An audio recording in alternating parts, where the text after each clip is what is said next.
that decisions of the Sports Authority Board may be appealed to the Chancery Court of Davidson County for review under a common law writ of certiorari. Any appeal must be filed within 60 days after entry of a final decision by the board. Any person or other entity considering an appeal should consult with an attorney to ensure that time and procedural requirements are met. Thank you, Teresa. And we'll move right on to the first item on the agenda as our other two members come in here. Glad to welcome this morning. Approval of the minutes. We had two sets of minutes, March the 22nd meeting and April the 30th meeting. You've had copies of them. Are there any corrections, additions, or changes needed for the minutes? If not, do I hear a motion that we approve the minutes of the March 22nd meeting? Move for approval. Okay. Second. All in favor of approving the March 22nd minutes, say aye. Aye. Opposed? Also, the April 30th minutes, which are very short there, as you can see. Move to approve. Motion made to approve. Second. All in favor, say aye. Aye. Approved. And we'll move right into our executive director's report. Mr. Edwards? Thank you, Mr. Chairman. I want to share with you two civic event requests. You'll notice in the analysis that you have, there's a vote not to approve for the first. I want to explain that request. This is similar to the RV request that we got sometimes before.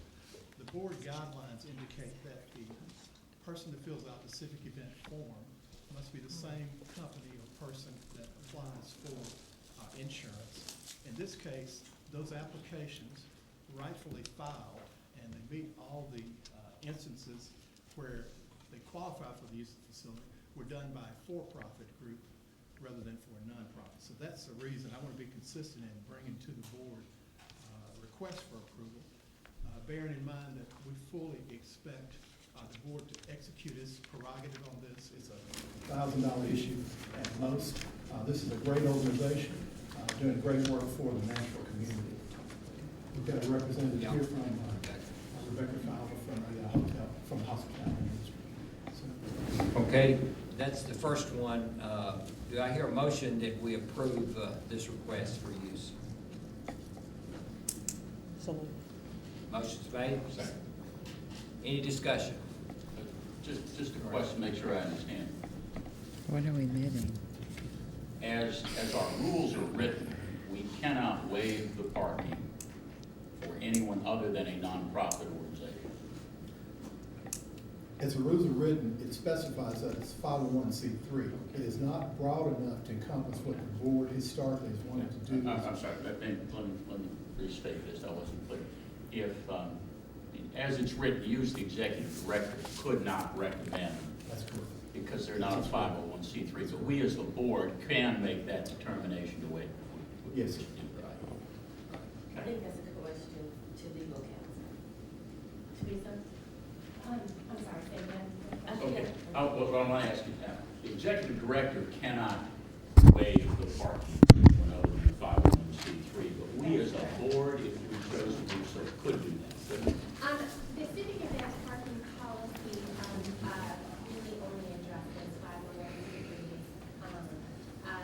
If you, there is the issue that the parking revenues are pledged to fund indebtedness, and there is a covenant in the trust of insurance that says that you cannot take any action adverse to parking revenues.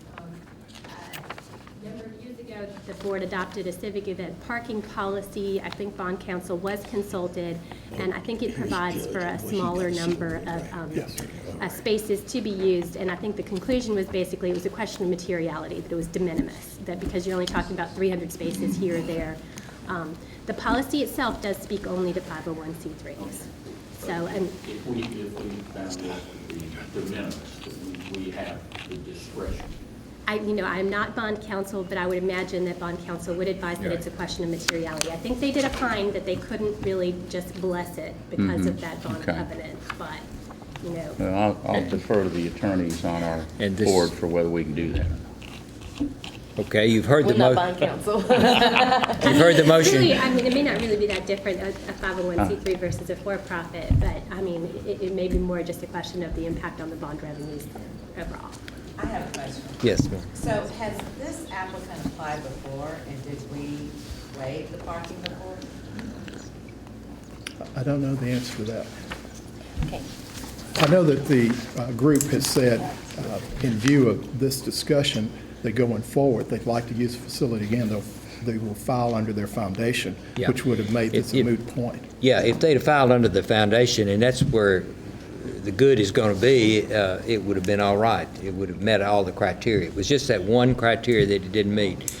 Rebecca is here, and if you have questions, she will be glad to address them too relative to this request. Could we do that, Brother Chairman? Can she refile? Yes. And Come on. file for the foundation?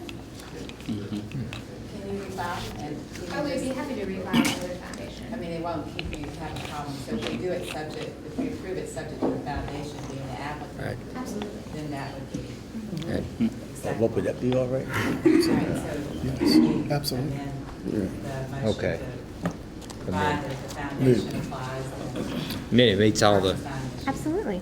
and that won't delay you or anything, won't Great. create a problem with it. Wonderful. We'll get that submitted right away. Okay. Thank you. All in favor of the amended recommendation, say aye. Aye. Oh, excuse me. I don't think the amendment was seconded. Second. Second, he, yeah. Okay, okay. All- You know, just coach me Okay, up. We'll and get Kim this going. is abstaining from this and will be so recorded. All in favor of the amendment, say aye. Aye. Opposed? Okay, Mr. Chairman, show me abstaining because I just got in on the tail end of it. Okay. So I don't know what we're okay. talking about. We'll show Mr. North is abstaining also. Let's move on to the second request, Mr. Chairman, we have a second request from Jefferson United Yeah, Merchants wait just a minute. Partnership. I guess we should vote on the motion too. Right, we had a motion made and seconded, and so let's vote on the motion. All in favor, say aye. Aye. Opposed? Okay. Now we're for sure in All good right, shape. Mr. Chairman, the second request from Jefferson United Merchants Partnership.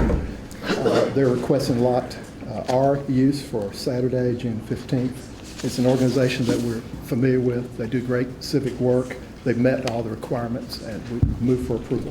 One correction, I think it's June 16th, Saturday, June 16th. The date of the event? Oh, Friday, June 15th. Okay, Saturday. Right, okay. Okay, okay. Okay. Got Just it. got it wrong there. So moved. We'll correct that. Second. Motion made, second to give approval. Any further discussion? All in favor, say aye. Aye. Opposed? Approved. Mr. Chairman, draw your attention to the packet before the board that has the agenda items for today. Quickly want to go through and go to tab 3. There's a form that's in tab 3 that is a summary for discussion as it relates to capital expense items at LP Field. Many of the board members will recognize this. To some others, it might be new. It's an indication on our behalf of the manner in which we approach those requests. The request starts with an expenditure by the Titans on behalf of the board for a capital improvement. The capital expense is then presented to a committee that is made up of representatives from Metro Legal, Metro Finance, the Chief Financial Officer for the Titans, the General Manager for the Titans. Ralph Perry has been appointed by the chair to be a member of that group. So we go forward and review in a painstaking manner, I might say, those documents. There are hundreds of pages of backup material. So I did not want to indicate to the board that there wasn't a rigorous look at capital expense request. We'll bring one to you today. Walter will be available to talk about the details, or Ms. Kaufman from the Titans if you have additional questions on that. I wanted you to have the list that we use. Teresa, you might want to indicate something about the process, especially for the items that are in the gray area. Judge North, the bundling, that's my civilian term for it, but you know that we're talking about, this is a very technical and difficult process to look at the expenditure and make sure that it fits within the confines of the contract. Do you want me to go into the details of that now? Yeah, I'd like for you to talk about the form and about the process a little bit, if you don't mind. Well, the process, Basically, we are looking at these individual expenses and trying to apply the definitions in the stadium lease agreement to them, and to make sure that they fit within those definitions. And we found in practice that sometimes the best way to really suss that out is to just go ahead and sit down with Cumberland Stadium staff and kind of go through them all together in a room one by one and say, you know, and start kind of checking off the criteria in each definition and saying, you know, does this meet that one?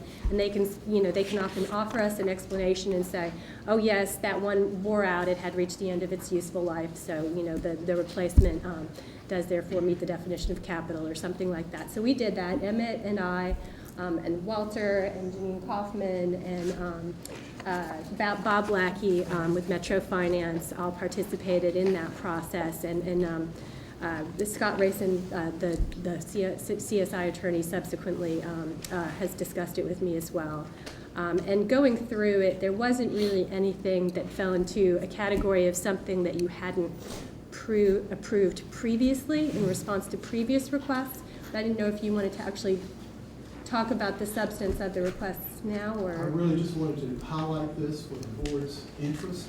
We're going to have a more robust discussion later when Walter presents. I wanted you to know that chart was there for you to use. They should listen to those requests. Ralph is intimately involved in that.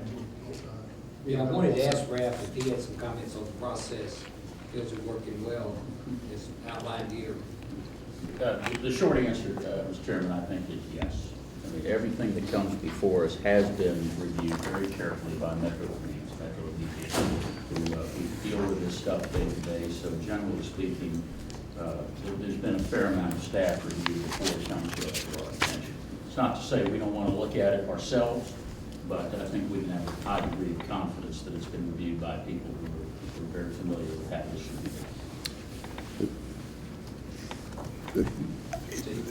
I think it might be helpful for the benefit of the new members to point out that our agreement, the original agreement, provides that certain things are capital which would ordinarily not be considered as capital. For example, any expenditure over $10,000 is defined as capital, even if under every other agreement that we've ever seen, it would be called maintenance or upkeep or something, or expense rather than capital. And the issue that sometimes we get into is whether they, and what I think Mr. Edwards was talking about, with if you bundle a large, if you buy 10,000 rolls of toilet paper, is that capital or is that expense? And that's one of the things that we try to look at on each of these, to be sure that there's not a bundling of a lot of maintenance or expense into one item to make it a capital item. And that's the issue that we have dealt with over, I guess, ever since the agreement was made. The gentleman's absolutely right. I think probably the single biggest example of that over the years, we have talked about addressing various leaks in the stadium. And this is, rather than taking on a very expensive multi-million-dollar one-time fix, what the Titans, in conversation with us, have done over the years is an ongoing program of fixing leaks as they occur, mitigating those leaks. So from time to time, they will submit to us a series of smaller reimbursement requests over a period of time that add up to a fair amount of money, but the gentleman's correct. If considered individually, they may not reach that threshold. And probably some of the most detailed discussions we've had about reimbursement are just, does this count, does this come out of the reimbursement account, or should this be considered maintenance? And from time to time, we kick some of those items back, but the gentleman's point is exactly on target. And from time to time, when the staff gets into the gray area where it is a policy-related activity, we also bring those issues to the board to resolve. Yeah. If that concludes the discussion on that, next item behind tab 4 is a letter from Ralph to members of the board updating you on the capital expense related to the pump reimbursement, pump replacement project that is ongoing at LP Field. Next, the annual report from Bridgestone Arena, and behind tab 6 is a copy of the economic impact report that we wanted to share with the board for your consideration. Behind tab 7 is a request from XM Sirius Radio for an addendum to their contract. You realize the board passed a contract earlier with the organization. They would like to amend that by adding a termination clause. We'll bring that to you at the appropriate time.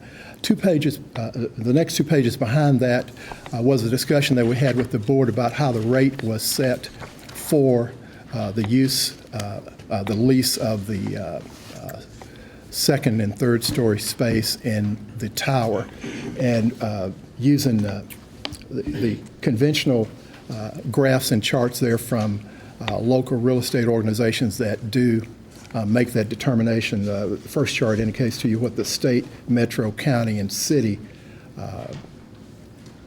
per square foot lease costs are. And then the next chart is the one that's more relevant to our discussion. Specifically, if you look at the last column under the Central Business District for Nashville, the average Class A rental is $24+ per square foot. That's the range within which the rate was set for Sirius XM Radio. Even though there's some discussion as whether or not it qualifies as Class A space, it's very unique. If you think about the configuration of it, you realize also that it was difficult for us to find a tenant. It took a long time. It was empty and non-functioning space, and we're thrilled to have XM there. The last item behind tab 8. Yes, sir. Yes, sir. This request to allow a termination at will for no reason, if the tenant so chooses. The only concern that I would have we spent any money in capital improvements or leasehold improvements for the benefit of this organization? No, sir, we did not. We provided them vanilla space. It was an open cavity, and you may recall that the board, as a part of the agreement, requested that the investment by that group be close to $1 million in their capital investment. So with their specialized studio equipment, they have met that test. So it's my opinion that they have more to lose by terminating the clause than we do as far as expenses. And does the lease provide, Teresa could probably answer this, does the lease provide that capital improvements upon termination stay with the lessor? Honestly, Judge North, I'm sorry, I do not have it with me. I do not recall off the top of my head. My guess would be that there would be a distinction. Maybe the kind of high-tech equipment that Emmett is talking about, it seems to me, might not be considered a fixture necessarily. In which case, it probably would be something they would be allowed to take with them. But unlike the stadium definition, true capital investment into the kind of the structural aspects of the facility itself should remain. That is how we normally draft all of our lease agreements. Judge North, that's an important enough question that I would recommend that the board delay a vote on this until we answer that question. We've got time to do it. It's not a problem from my vantage point. The lease does not expire until August 31st, the current lease, and honestly, I do not think what they've given us thus far is really adequate to vote on at this point anyway, so I think we could easily defer that to the July meeting. Would you mind just checking into that for us, be Sure. sure? I just want to be Absolutely. sure about that. So, Thank you. and behind tab 8 is a indication for the board of another milestone reached by Coach Ed Temple. Coach Temple has been inducted into the Olympic Hall of Fame, the only track coach.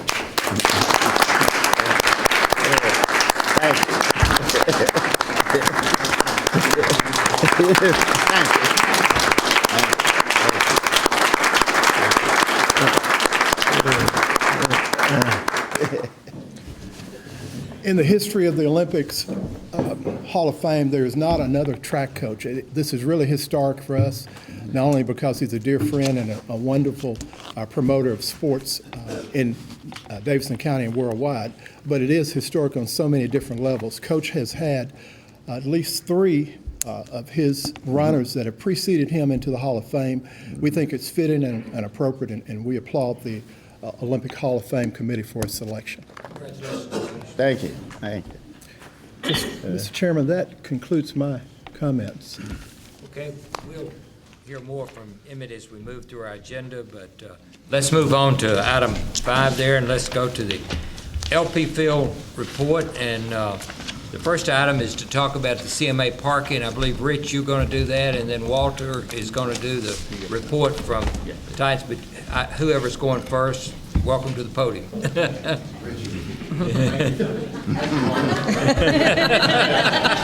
Seldom do I get such honor to go first with the distinguished. Thank you, everyone. Mr. Chairman, members of the authority, I appreciate taking just a few minutes to talk a little background on why the CMA parking, kind of how it all came about. I thought it would be helpful to give you a little background on why we're kind of carving that out from the traditional, the way it has been done in the past. As you know, obviously the CMA Fest is one of the major events in Nashville, and has seemingly continued to grow, which is an amazing spectacle. I think that they're telling me this year they're going to sell more tickets than they did last year, which set records, and so it's become a big event. And in talking with them after the event last year, one of the major concerns about them in terms of going forward with a long-term agreement to stay at the stadium, which I think they're close. If they haven't finished, they're going to do a 5-year or so agreement with the Titans to continue to use the stadium for the event, is that they had some serious concerns over parking and how it was all being handled last year, and they felt that from both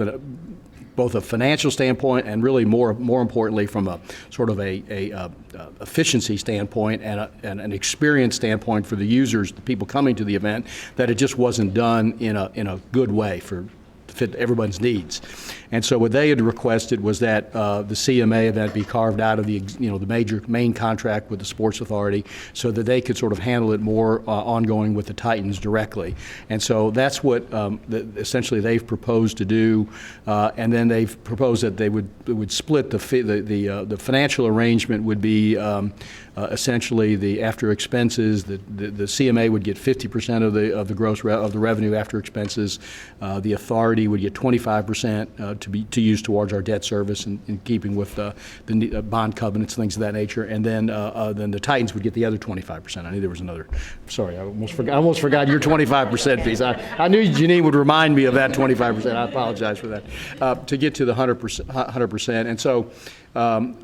Again, it's I think from a financial standpoint, we won't really know exactly if it's a dollar for dollar to the authority until after the event this year. But I think that the CMA believes that over time they're going to be able to increase revenues for everyone, because they can control the pricing when they do the ticket sales and things of that nature. It's just a more efficient way to do it. And so we'll have a better report after this year in terms financially. I don't, if it's at all a decrease, it would be minor. We think long-term over the 5-year deal is going to actually have a potential for growth in revenue.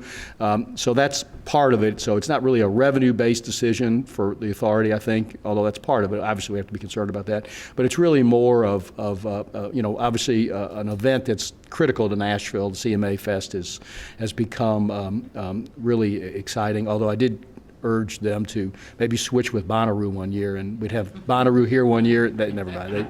They didn't think that idea was going to work, so it was just my idea. They dismissed it. But really, we really want to support that organization. They do great work. Obviously, the proceeds, a good portion of the proceeds go to charities, sport education, music education in schools, things of that nature. So they made this request. We sat down. We think we're comfortable with it and would urge the authority to grant it, and obviously happy to answer any other questions specifically about it, but would appreciate your consideration. Thank you.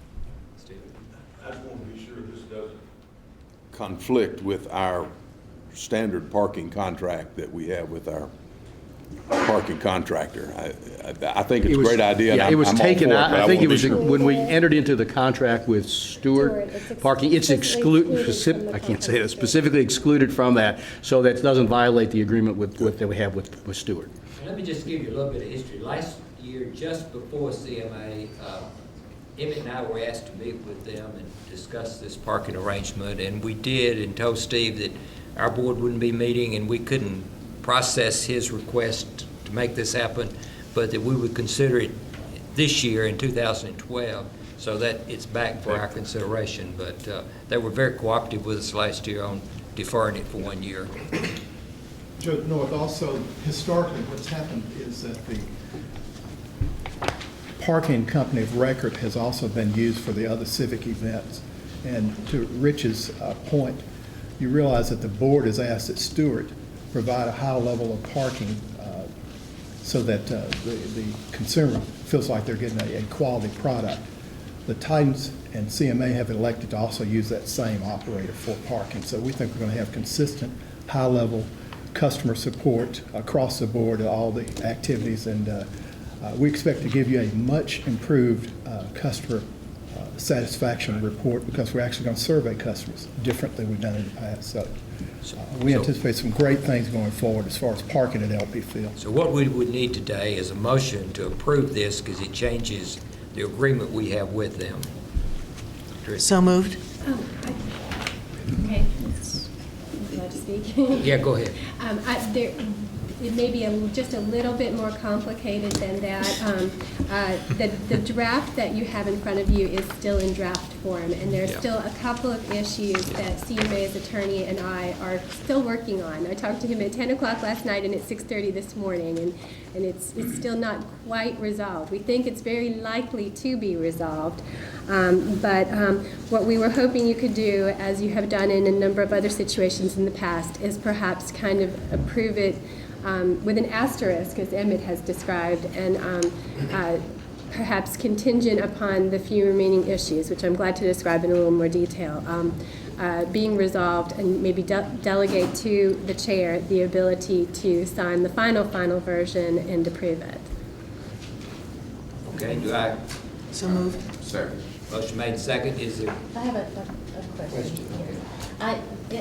I may have missed this, but is the net generated revenue that the Sports Authority received the same? No. No, okay, what is the difference?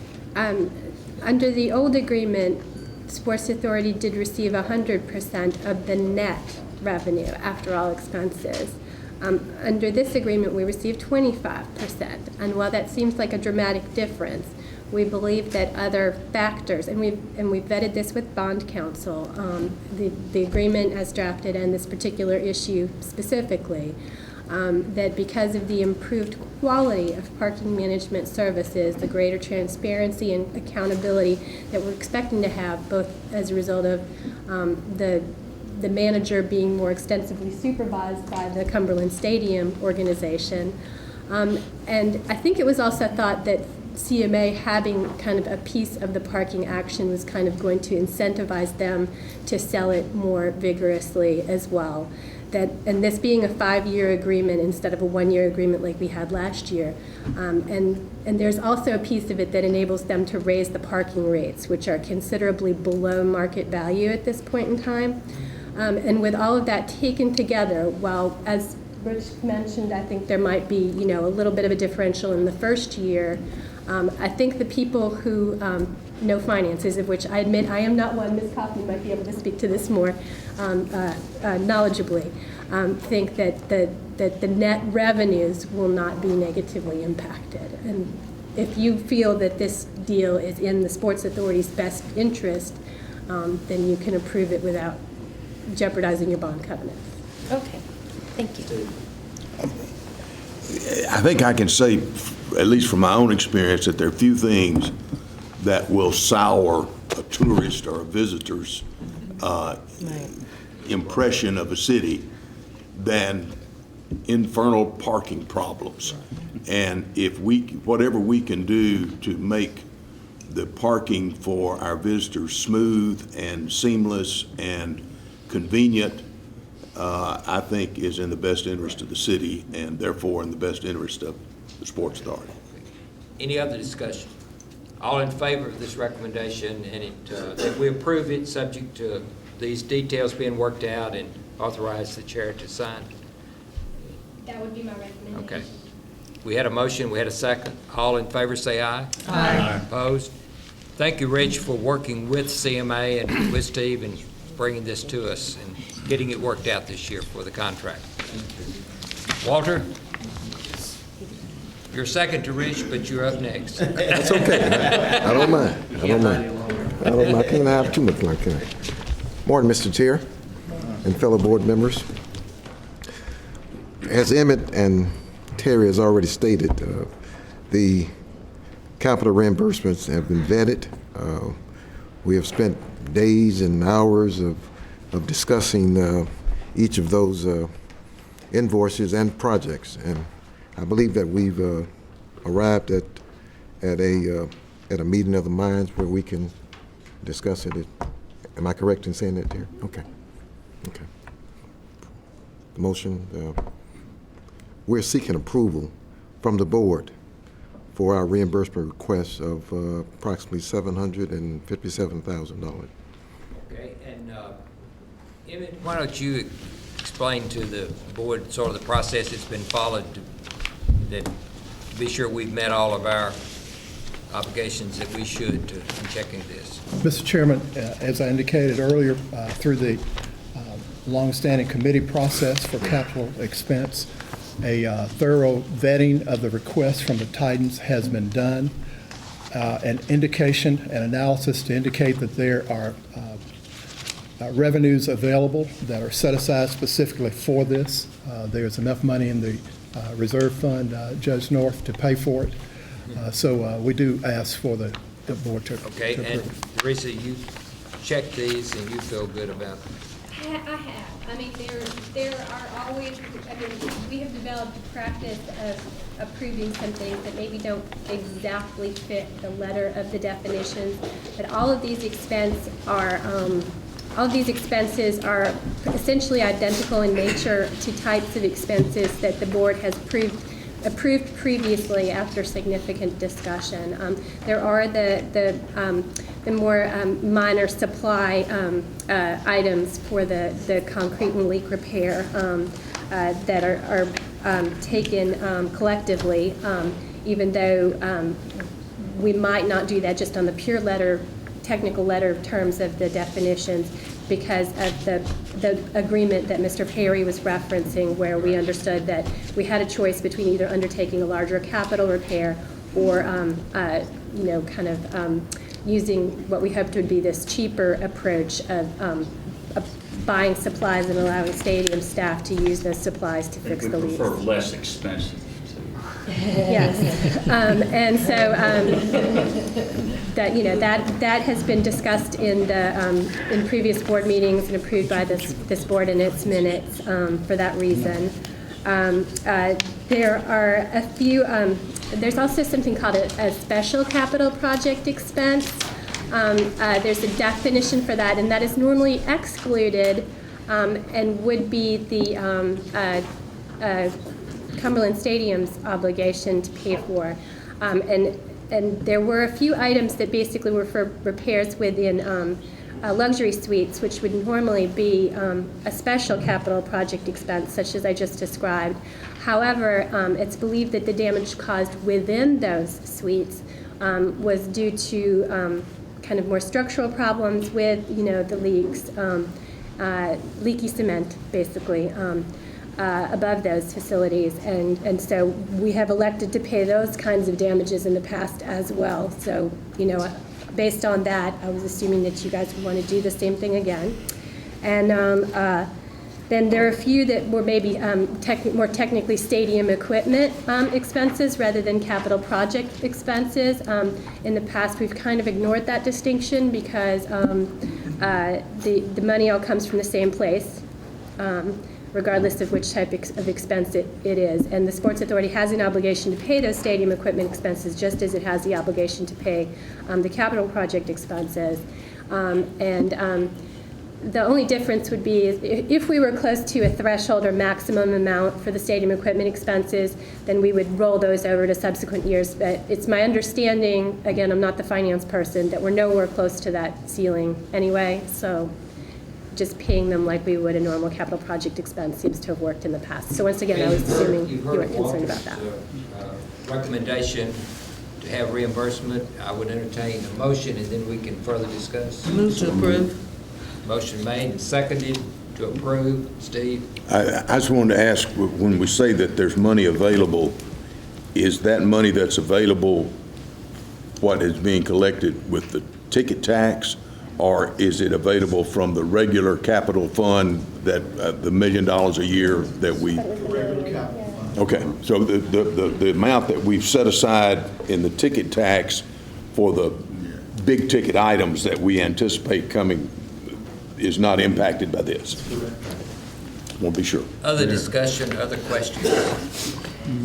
Okay, all in favor of the motion, say aye. Aye. Opposed? Motion carried. Walter, continue. Okay. The next topic is our request for approval of construction of the performance stage in the stadium.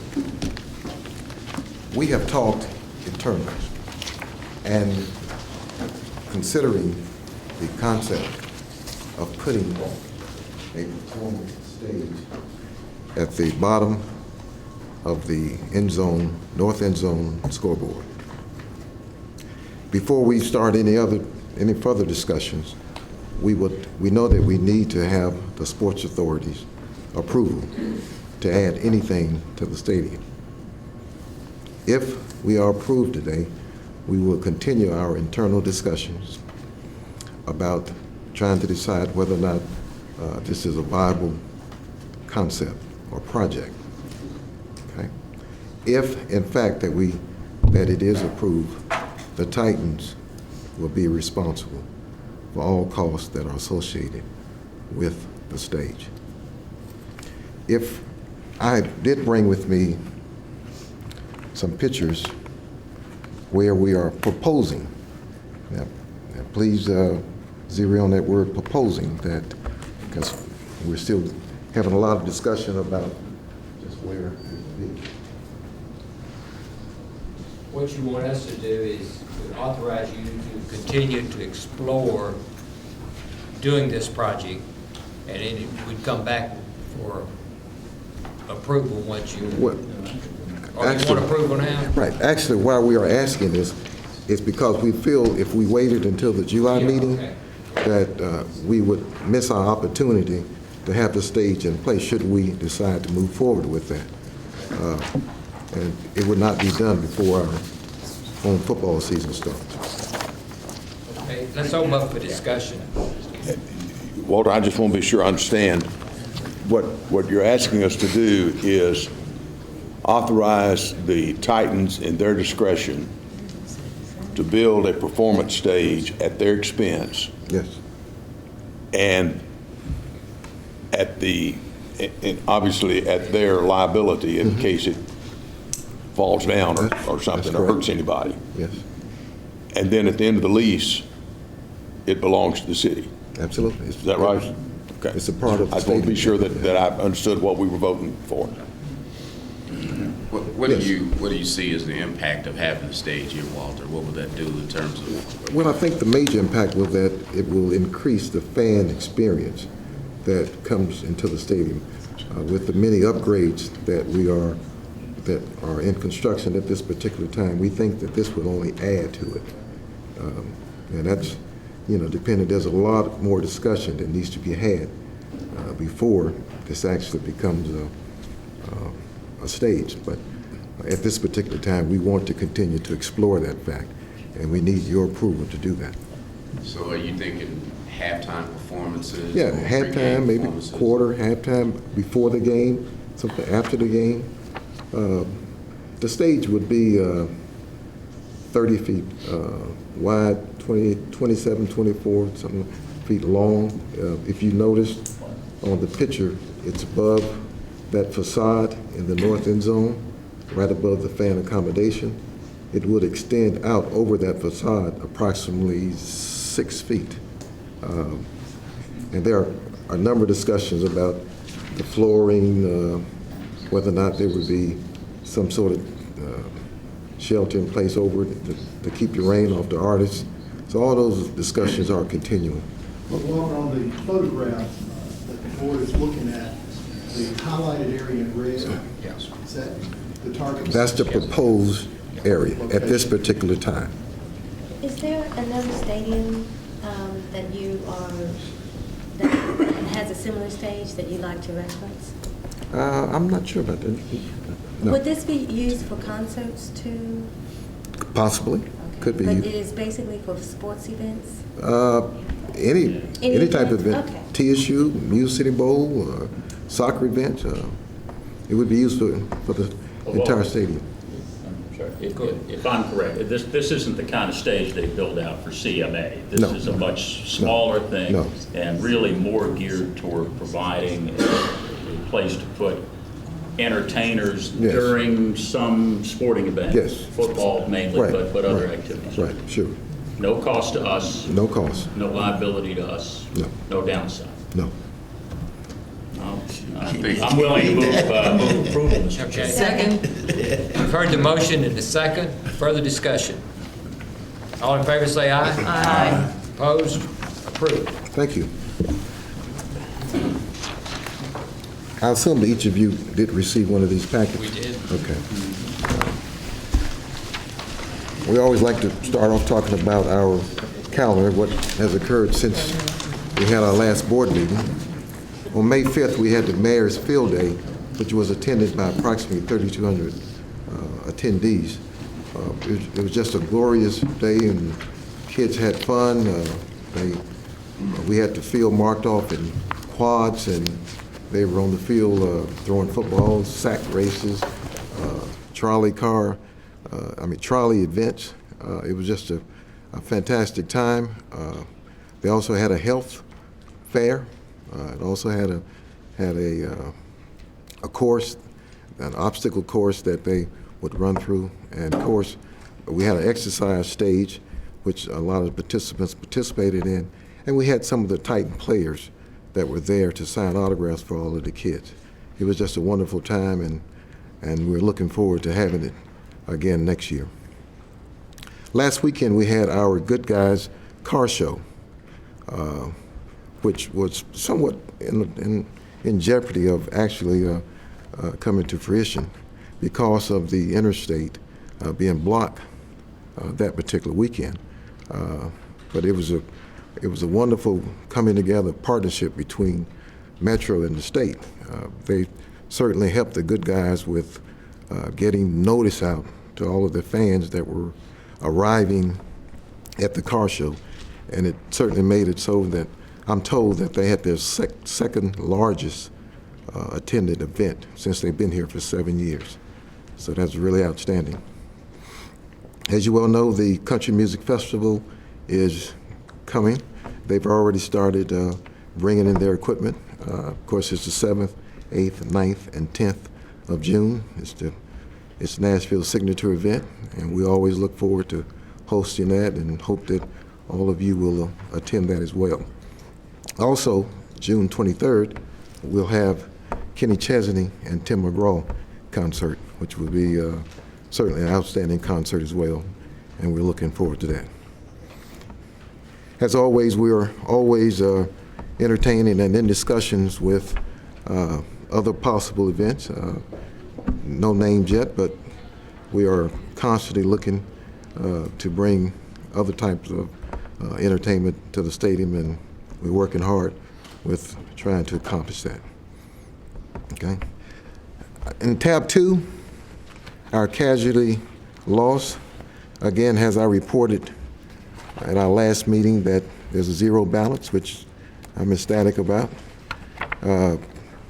Tab 3 is our user fee balance, which shows there's slightly more than $3.5 million in our user fee collections. Tab 4 is our capital fund balance, which we just talked about. There's two distinct funds in there. There's capital, and then there's a user fee, and it's $1.43 million in that particular fund at this particular time. Under discussion points, under tab 5 is our unfiled reimbursement request, which is in the range of $2.2 million.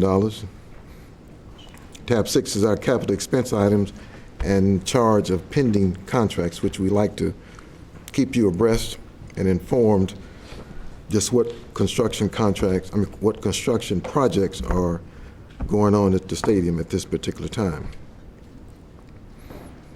Again, the tab 7 is our reimbursement request, which we thank you for your approval. Tab 7, LP Fields renovation fan enhancement update. As you've been reading about and hearing about, we are well underway with our construction and upgrades.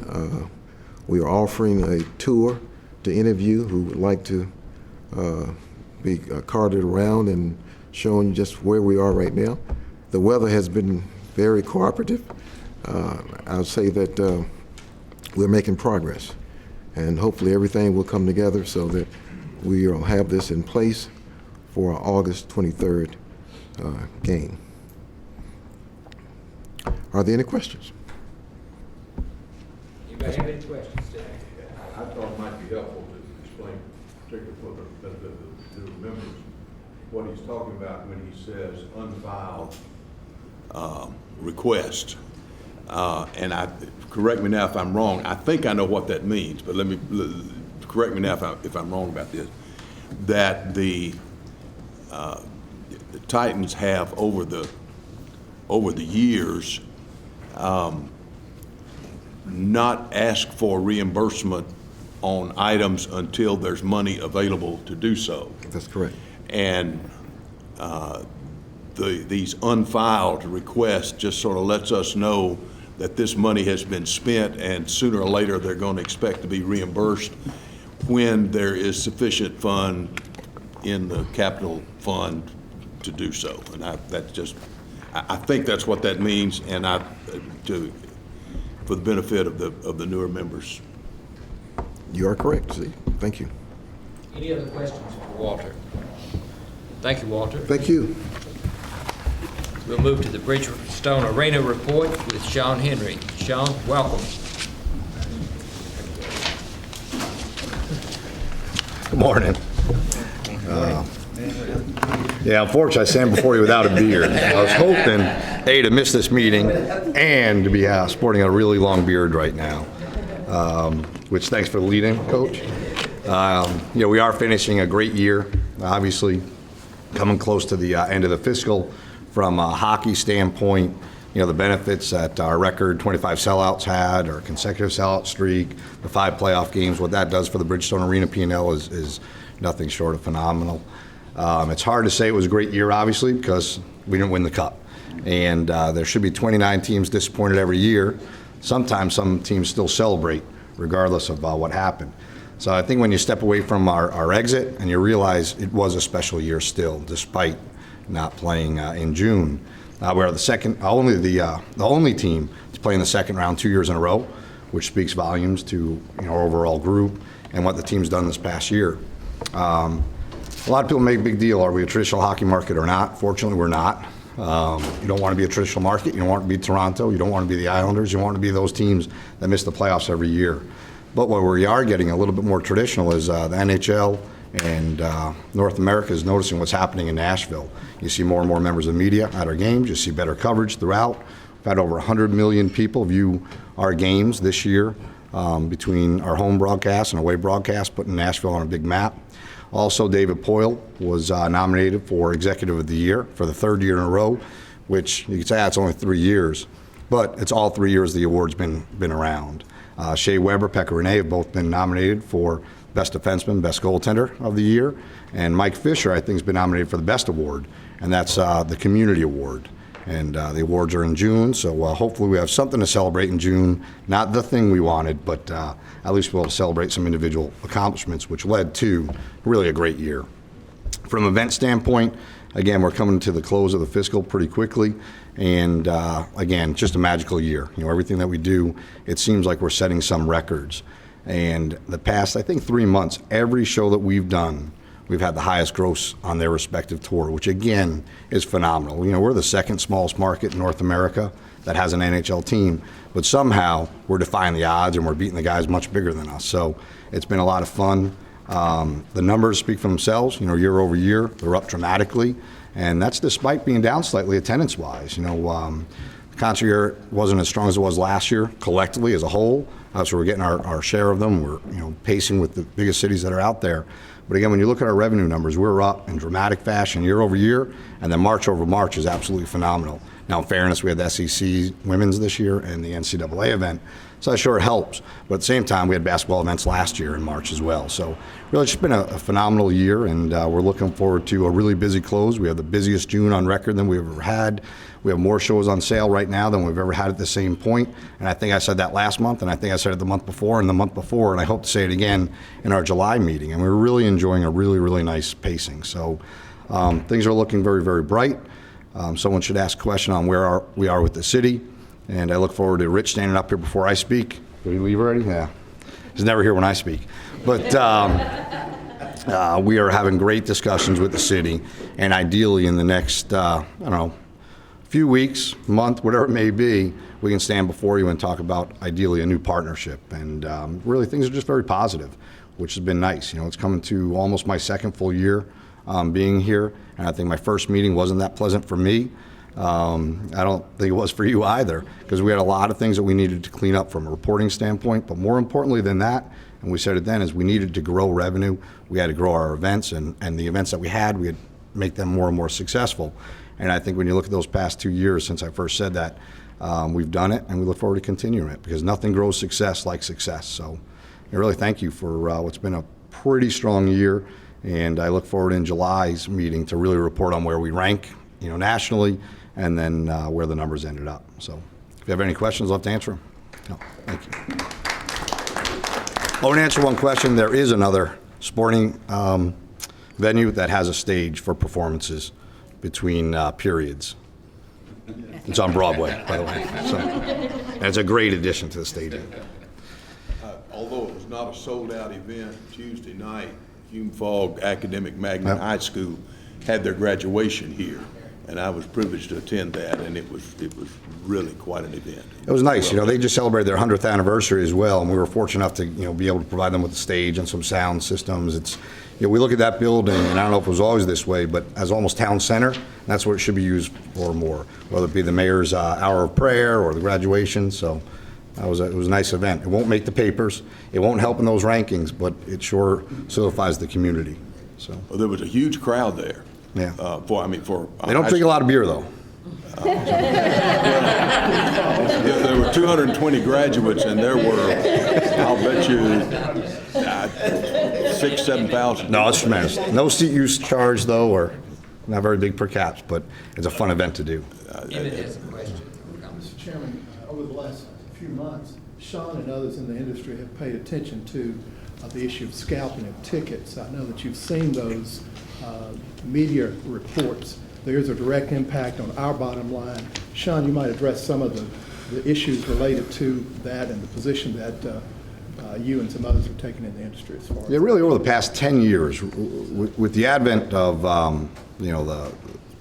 the internet growing and how people, buy tickets, how they resell tickets, it's really changed what happens in the industry. Ticketmaster, kind of the leader in the origination of sale of tickets, takes a real hard look at what their business model is and how damaging it could be to their business model, in the end, our business model, when scalping is out there. There are a lot of negative effects to it. One of them is obviously financial. If someone else is making money on a ticket that we're not collectively, or the company that you sign a deal with to make money on it, or for the performer in the end. Money's being made that's not really being shared by those that have a vested interest in it. That gets your attention. But the real byproduct of it is twofold. The amount of scalpers that are selling tickets that are not legitimate, cause real problems and real pain. And we really saw it over the past year in hockey events. In years past, if someone had a counterfeit ticket or a fake ticket that they bought on the street or the internet, we were always able to help them out. We didn't originate it, but you don't want to turn someone away. They just bought 4 tickets for $500 online or on the street corner, which is crazy, and they come up and it's not a real ticket. We were always able to figure a way to get them in the building, apologize to them, kind of reinforce the best way to buy a ticket. But with more and more sellouts, there are no seats to put them in, and it really started to become more of a problem. But we're the focal point. We're the bad people. We're the ones that sold them the bad ticket, even though we didn't, obviously. But then the other part is on the concert side. You know, you have people that want to come see Justin Bieber, which, by the way, is on sale next week. And, you know, StubHub, for example, being one of the largest facilitators of resale tickets, a very good company, but what they can't do is verify whether or not the ticket is legitimate or not. They have a money-back guarantee, but I don't think anyone goes to StubHub to get their money back. They go to StubHub to buy a ticket that might be sold out already. And it's a shame when you have to explain to someone that really they're a victim of a crime. You know, they bought something that was fake. So that's the real passion for us, and it should be for our community as well, to protect the buyers, if you will. But then the second part is, and here's the other crime, sales tax isn't paid on the resale tickets. And depending on what numbers you look at, what's being generated, you know, it's $600 million to $6 billion. I mean, you truly don't know because it's not reported. But when you just track it locally, it probably means, I don't know, $5 to $12 million to the state of Tennessee of what's not being collected. So I've been working pretty closely with Ticketmaster and their lobbyists, and you know, it's happening in every state, you know, throughout. I really think they missed the mark this year in the legislative session by not talking about the lack of sales tax collections, by not talking about what happens to the person that is being defrauded. Theirs is really, we're being harmed on a business standpoint. And it's hard for any of us to feel badly for any large corporation because their revenues might be eroded. But in reality, what they are trying to do is protect the consumer. And in the end, they're partners, which is us. So hopefully next year they reorganize and they put some better efforts out there, again, to protect the consumer and make sure the state's collecting all the revenue that they should. So it's not the sexy part of the business, but it is sad when you're looking at a family of four that bought tickets for whatever concert or a game, and you have to turn them away because you have nowhere to put them. Well, congratulations on the Predator season. Congratulations on all the events that are doing so well. We appreciate the efforts being given by you and the rest of the staff at Bridgestone to make it successful. Well, thank you. And next year, hopefully, we'll all have beards on. Thank you very much.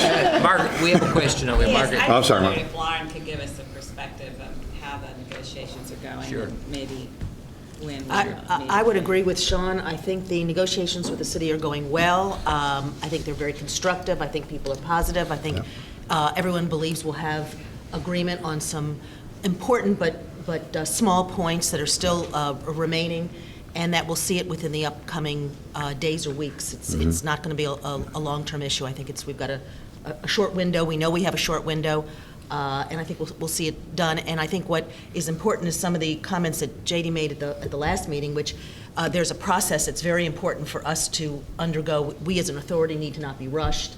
We need to see the materials. We need to, have the appropriate consultation and conversations. And I think we know that the process for bringing this to closure is also as important as the specifics of the new agreement. And is June the 30th the deadline? Is that right? Yeah. June 30th is the current deadline for the incentives, Right. for you to weigh whether or not you'd like to pull them or just leave them as in place. So what we've used that as, we should try to get the deal done prior to that. And as Lawrence said, the 3 points that we have in the minutes of the April 30th meeting, we will follow for the benefit of this board. And what did the mayor's budget do with this request? I wish Rich was here for that answer. Does anybody know? No, nothing yet. Okay. All right. Well, thank you very much. Okay, One thank last you. thing. Yes, I sir. enjoyed this report. Yeah. Thank you guys for. Oh, yeah, I heard providing Emmett it. tease that report. We mentioned it in the last meeting. You have the comprehensive report now. And I know it was at your urging, Steve, we really should look at it and spend some time on it. But it is a report that we're going to be able to use to further recruit other events. And then most importantly, when we're looking at what we're doing and how we're doing, it's important to know what you've all built.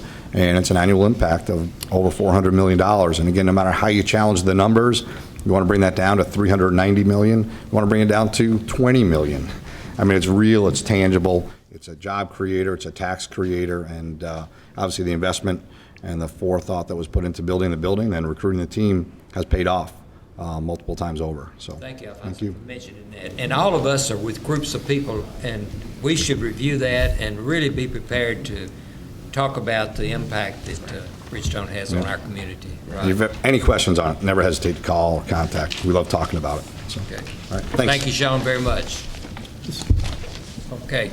Chairman, I want to make sure we recognize the general manager for the Titans, Mike Reinfeldt, who's here in our first meeting. Coach, I don't know if you have... Mike, glad to have you with us. Also would like to point out that with Stewart Transportation, you've heard us mention the company. Here are the faces that go with it. Sitting in the rear of the room is Eddie Stewart, the president of Stewart Transportation in the blue shirt, Brasher Burbank, the general manager for parking activities at LP Field. They'll be coming to the board with a report at some point in the future. So thank you for joining us today. Okay, do we need to, on the last item on the agenda, do we need to have any other discussion of it, Teresa, there? I think we covered it okay. We covered it. I think Emmett explained the issue pretty well, that basically they have a contract that provides for them to be entitled to a additional extension of another 5-year term if the Sports Authority approves it. Previously, a representative of the company told us that they just wanted to extend on the same terms that they had previously, and that's what we previously presented to you all that you previously approved. Subsequent to us trying to get the paperwork done on that, they decided that they actually wanted to ask for one more little thing, which was this 180-day termination right. Upon 180 days notice, they would have the right to just unilaterally terminate. I mean, in the best possible way, but it's a new lawyer for them that wasn't involved in the original conversation, had some other Yeah, lawyers input. always make things yes. more difficult, So right? it's a new Sometimes we make them easier. That's true, they don't recognize that. Not always. So they have not, I think that really is an amendment effectively, and I think we have to treat it as such and get a little amendment drafted. I think it's really a business or policy decision whether you want to give them this right. There's certainly nothing illegal about it, but it would be an amendment to the agreement. But I think we have time before July to figure it out, or before August 31 when the current lease expires. So. Thank you, and remember, we have a tour, and we've got you out almost in an hour, so you have plenty of time. Walter will direct you to the tour if you're able to stay and see the construction in process. Emmett, anything else we know? No, sir. Okay, I declare the meeting adjourned. Appreciate all of you being here this morning.